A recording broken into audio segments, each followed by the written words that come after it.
Mufaro's Beautiful Daughters, an African tale by John Steptoe.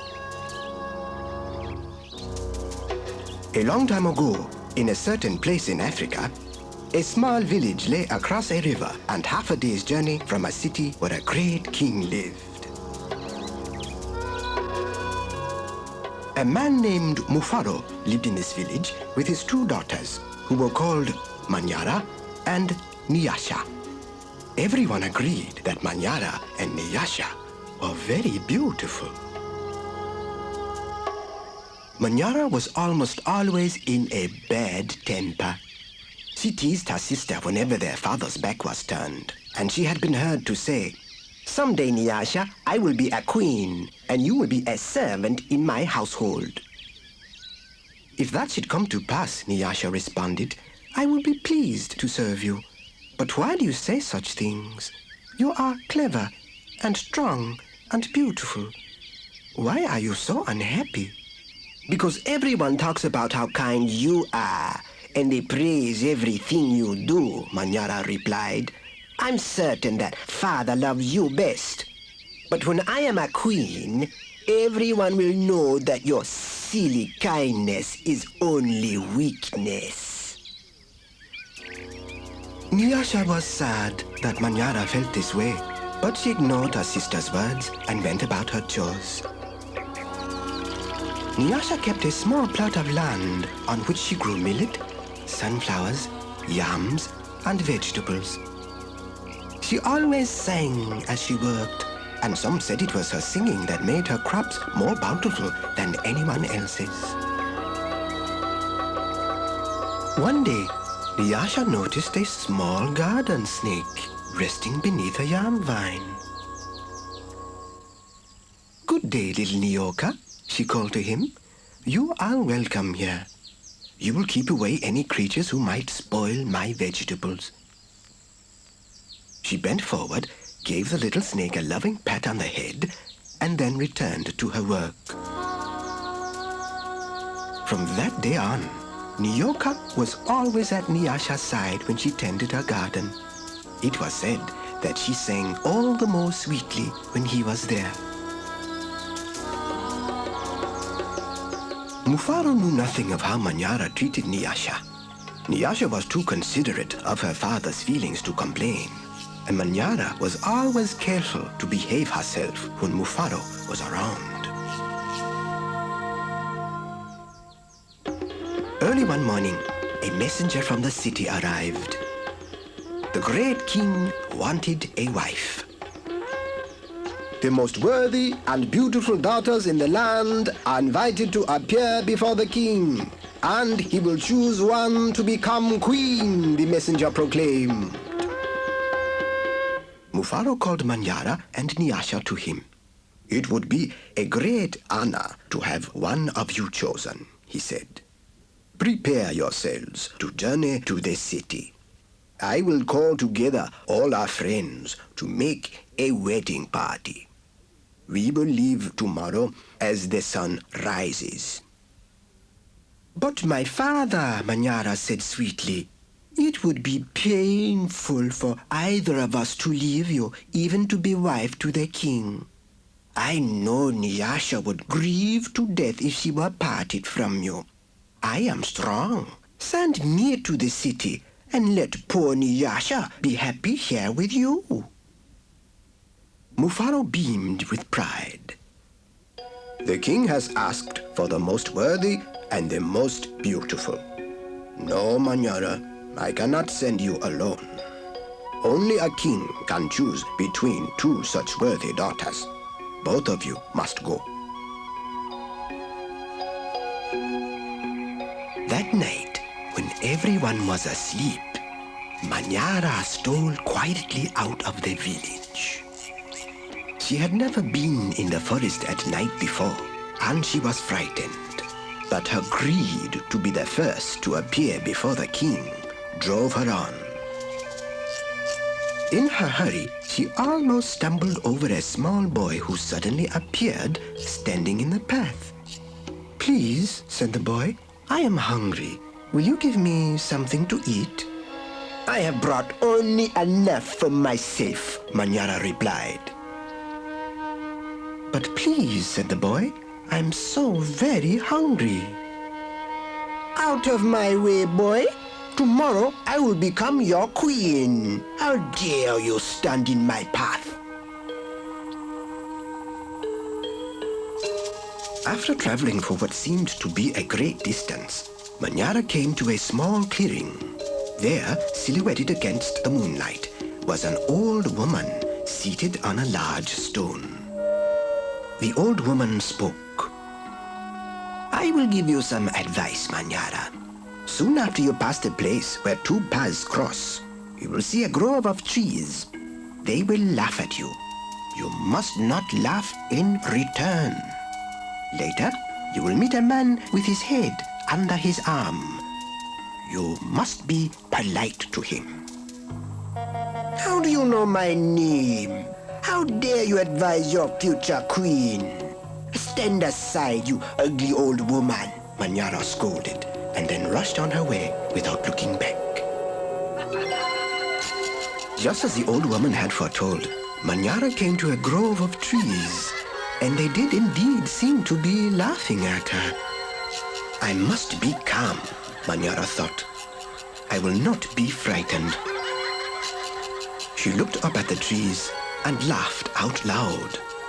I laugh at you trees, she shouted, and she hurried on. It was not yet dawn when Manyara heard the sound of rushing water.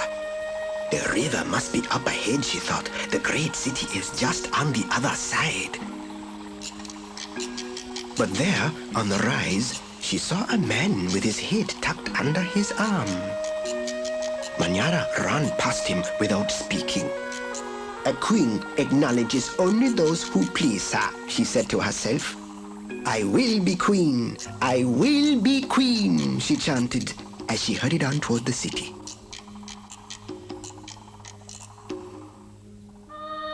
Nyasha woke at the first light of dawn.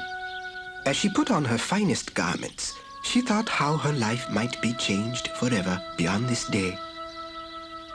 I'd much prefer to live here, she admitted to herself. I'd hate to leave this village and never see my father or sing to little New Yorker again. Her thoughts were interrupted by loud shouts and a commotion from the wedding party assembled outside. Manyara was missing. Everyone bustled about, searching and calling for her.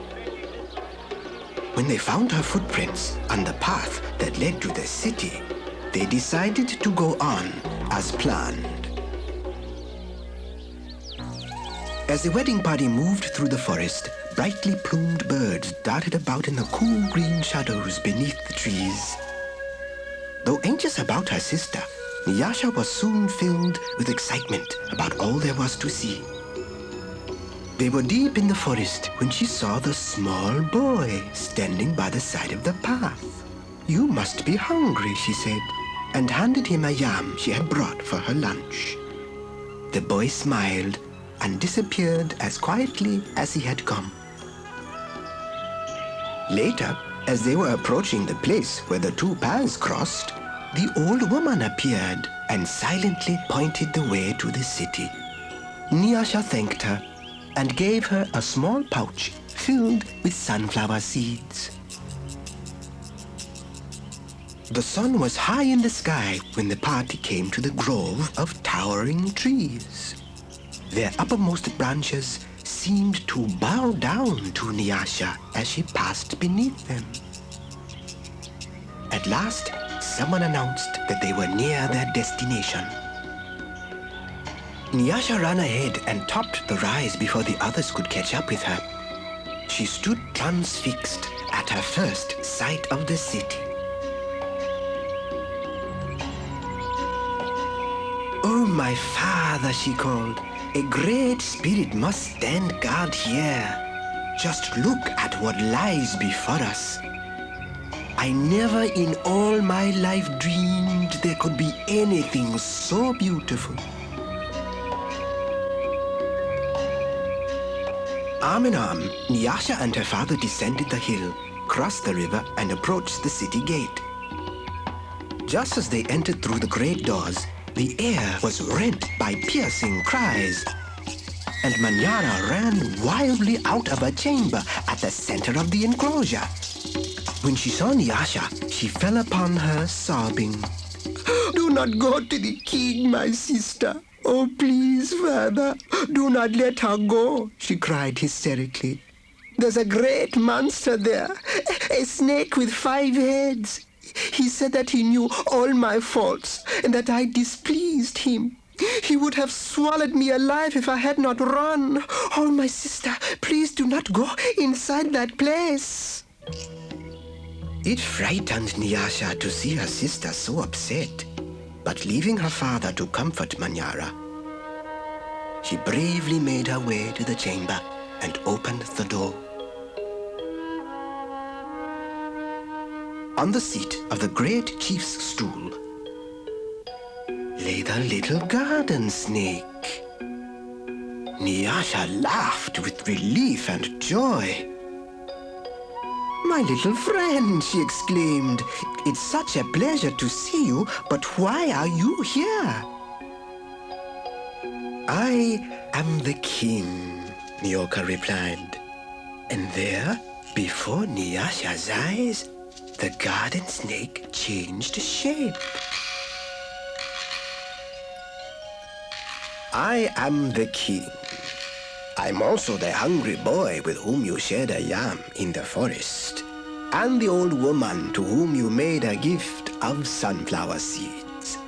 But you know me best as Nyoka.